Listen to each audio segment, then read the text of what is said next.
Assalamualaikum warahmatullahi wabarakatuh. Alhamdulillah bertemu lagi dengan Ustazah Sarah. Semoga teman-teman selalu dalam lindungan Allah Subhanahu wa Ta'ala. Amin. Nah, apa perasaan teman-teman hari ini? Semoga teman-teman selalu bahagia ya. Semoga COVID ini segera berakhir. Oke, kita doa dulu sebelum belajar ya. Sikap berdoa, tangannya diangkat, kepalanya ditundukkan. Doa sebelum belajar. Bismillahirrohmanirrohim. Rabbi zidni ilman warzuqni fahman. Ya Allah, berikanlah ilmu kepadaku dan berikanlah aku kefahaman. Amin. Oke, selanjutnya. Nah, kemarin kita belajar tentang istinja.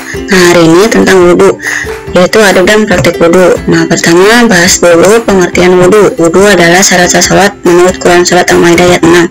Nah, Quran Surat Al-Maidah ayat 6 mengatakan, hai orang-orang yang beriman, apabila kamu hendak mengerjakan sholat, maka basuhlah mukamu dan tanganmu sampai siku, dan sapulah kepalamu dan basuhlah kakimu sampai mata kaki.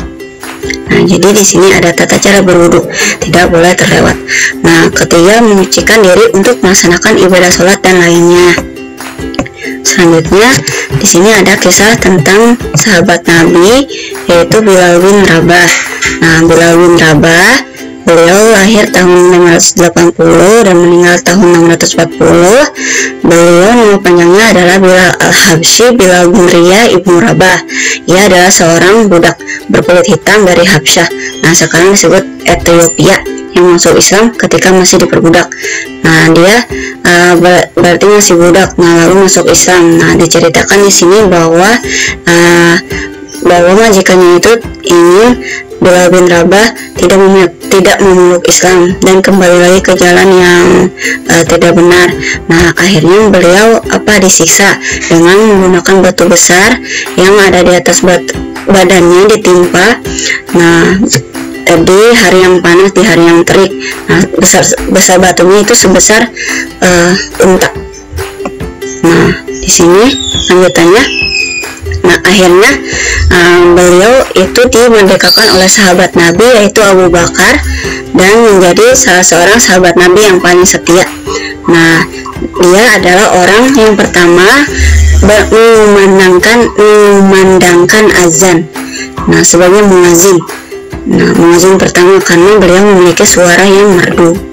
Nah, diceritakan bahwa selepas sholat subuh berjamaah, Rasulullah memanggil Bilal dan bertanya, katakanlah kepadaku apalah amalanmu yang paling besar. Nah, amalan yang paling besar adalah berwudu, karena di sana Bilal bin Rabah merasa selalu berwudu, maksudnya kapanpun itu dia selalu berwudu saat sholat atau saat tidak sholat. Nah, jadi mempertahankan kesuciannya gitu, maksudnya selalu bersih gitu dengan berwudu. Nah, di sini ada dalam berwudu. Pertama, membaca basmalah ketika hendak berwudu. Selalu harus membaca basmalah dengan niat Allah Ta'ala ya. Nah, dan hilang dari pikiran-pikiran negatif. Misalnya teman-teman berwudu bisa saat marah. Nah, saat marah teman-teman bisa berwudu untuk meredakan emosi. Jadi dengan berwudu kita menjadi rileks insya Allah. Nah, lalu mendahulukan anggota tubuh sebelah kanan ketika berwudu. Nah, jadi harus selalu menggunakan mendahulukan sebelah kanan. Lalu ketiga, menghemat air ketika berwudu. Nah, lalu membasuh sebanyak 3 kali dan tidak dilebihkan. Lalu membaca doa setelah berwudu. Nah, membasuh sebanyak 3 kali, tidak boleh lebih. Kenapa? Karena air itu semakin lama akan semakin berkurang. Nah, kan di negeri sana, misalnya di Afrika, itu airnya terbatas ya, atau mungkin di negeri lain yang kekurangan air. Nah, jadi kita harus hemat-hemat dalam menggunakan air, termasuk juga istinja kemarin. Nah, selalu membaca doa setelah berwudu ya teman-teman. Nah, lalu sesungguhnya umatku akan datang pada hari kiamat dengan tanda gura yang bersinar di wajahnya karena atsar dari wudu. Barang siapa yang mampu untuk memperpanjang gura tersebut, maka lakukanlah.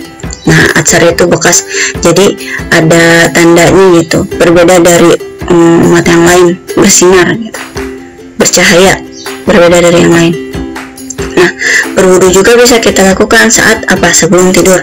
Kenapa? Saat sebelum tidur misalnya kita susah tidur nih. Nah, kita bisa berwudu terlebih dahulu. Kenapa?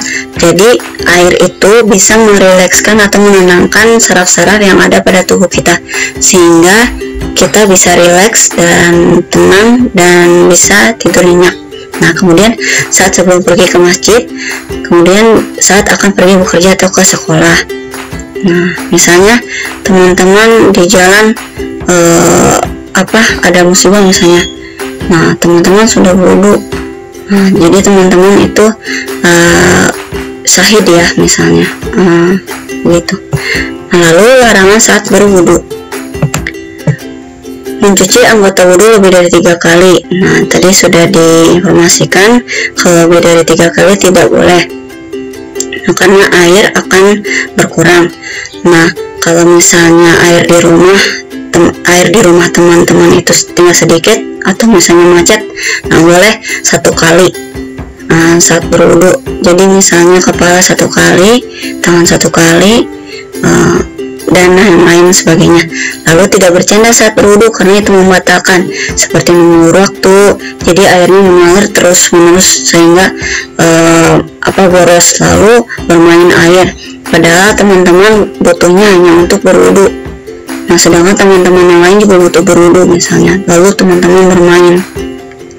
Nah, lalu berbicara ketika berwudu. Nah, saat berwudu tidak diperkenankan berbicara karena dapat membatalkan. Lalu keempat, boros ketika menggunakan air untuk berwudu. Nah, tidak boleh boros. Nah, selanjutnya proyek. Nah, teman-teman membuat rangkuman dari pembahasan pada video yang diinformasikan guru pada buku tulismu. Tadi yang diinformasikan dirangkum kembali ya, memakai bahasa teman-teman. Nah, cukup sekian. Kita tutup dengan membaca hamdalah bersama ya. Sikap berdoa, tangannya diangkat, kepalanya ditundukkan, membaca hamdalah. Alhamdulillahirabbil alamin. Segala puji bagi Allah Tuhan semesta alam. Oke, wassalamualaikum warahmatullahi wabarakatuh.